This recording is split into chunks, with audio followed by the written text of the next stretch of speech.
Alors, ça a été évoqué, je vais laisser la parole, j'allais dire, au maître des lieux, même si vous partagez peut-être ces locaux, Monsieur le Président, avec Madame la Préfète. Je vais vous demander d'accueillir Christophe Guillotot, président du Conseil départemental du Rhône. Merci. Je voudrais vous saluer tous. Alors, la longue liste a été égrenée, donc je ne la reprendrai pas, mais merci sincèrement. Alors, et surtout à ceux qui ont pris le TGV de 5h46, les Parisiens. Ce qui montre qu'au-delà de Lyon, l'environnement est national. Merci à M. de Bravois d'avoir choisi le département du Rhône, mais le département du Rhône est un département historiquement résistant. Et je crois qu'en matière d'environnement, il tient lieu aujourd'hui et de transition énergétique, d'avoir une vision, d'avoir plus loin. Et je crois beaucoup, moi, à ce que peut être l'interprétation, la réalisation, la conception des élus locaux, les territoires. Les territoires, et je crois que c'est de là de partira un aménagement, voire même un réaménagement de ce que sont nos territoires. Bien sûr, les départements y contribuent avec la région qui est à côté, mais elle le fait aussi avec les communes. Je voudrais saluer tous les élus qui sont ici. J'ai vu qu'il y avait beaucoup de maires du Rhône. Et puis les présidents d'interco, l'intercommunalité joue un rôle important aujourd'hui, sans exclure l'État, qui a son mot à dire, qui parfois a son mot, son regard, ce qu'on appelle chez nous le contrôle de l'égalité, où parfois la divergence de point de vue se fait ressentir dans ce qu'on essaye de faire. Et je voudrais remercier aussi dans mon équipe tous ceux qui ont su mettre en place cette revoyure, cette écriture différente par rapport à d'autres départements. On est un département assez moteur. Je crois qu'on l'a défini nous, autour de 3 axes. Qui est cette stratégie de production énergétique qu'on met sur notre territoire. Merci à mon vice-président, M. Ponchier, qui est ici, maire de Belleville, d'avoir eu cette vision un peu loin. Et même si certains ne l'ont pas toujours compris tout de suite, elle est nécessaire. Elle est nécessaire. Dans quelques jours, on saura celui ou celle de ces entreprises qui sera retenu pour nous accompagner. On a quelque chose d'ancien dans notre département, c'est l'agence technique.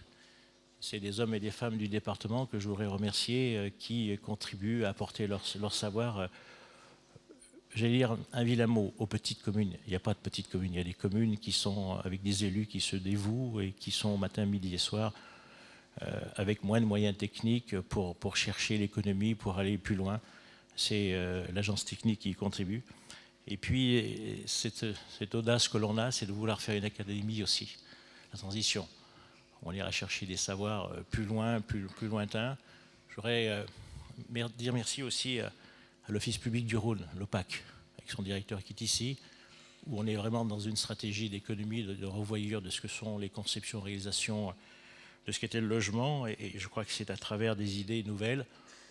On est en train de se rapprocher, on s'est même rapproché d'un autre département, c'est une première en France, avec la Loire, et on avance. Je crois beaucoup, moi, à la pertinence des idées. Je crois beaucoup à ce que l'environnement, l'écologie, je vais vous dire les choses comme je le pense, elle n'est pas de droite, elle n'est pas de gauche, elle n'est pas du centre. Elle est de bon sens. Elle est de bon sens. Et elle ne doit pas être envers et contre tout. Envers et contre tout. Elle ne doit pas être l'apanage de certains militants. Laissons les uns et les autres s'exprimer, que ce soit l'entreprise privée. Mais aujourd'hui, ce qui est important, c'est que les élus puissent dire les choses. Qu'on n'ait pas ce regard... je veux dire, au quotidien de ceux qui sont à 3 fronts, une association et qui viennent nous expliquer ce qu'on doit faire ou pas faire sur nos territoires. Le recours au TA aujourd'hui est une espèce de petite manie qui est en train d'emboliser les belles idées, qui est en train d'emboliser les territoires et de rendre à mal certains projets assez extraordinaires qu'on a tous envie de voir réalisés, qui sont simplement le bon choix pour nos territoires. L'avenir est devant nous, ne nous laissons pas prendre par certains. Merci en tout cas à ceux qui sont ici aujourd'hui, parce que c'est de confronter les idées, c'est de s'exprimer, c'est de dire les choses, comment on voit nos vies sur nos territoires dans quelques années. Ceux qui ont construit ce bâtiment ne pouvaient pas imaginer que les années 20-23 seraient des années difficiles pour l'environnement, mais parfois difficiles parce que l'homme le rend difficile lui-même. Je vois ce débat qu'on a aujourd'hui sur ce fameux Lyon-Turin qui est d'un grotesque c'est un grotesque énorme. À partir du moment où on nous dit que le train doit être nécessaire, certains s'évertuent à ce qu'il n'y ait pas de train pour aller en Italie et apporter des marchandises. Voilà ce que je voulais vous dire. Vous souhaitez à tous une très belle journée. Pardonnez ma franchise, mais c'est ce qui a caractérisé toute ma vie politique. c'est de dire les choses. L'avantage de dire les choses, c'est que ça vous coûte moins cher en termes pour les vœux. Merci à vous tous. Merci, Monsieur le Président, pour votre accueil et ceux qui vous connaissent ne seront pas surpris par votre franchise.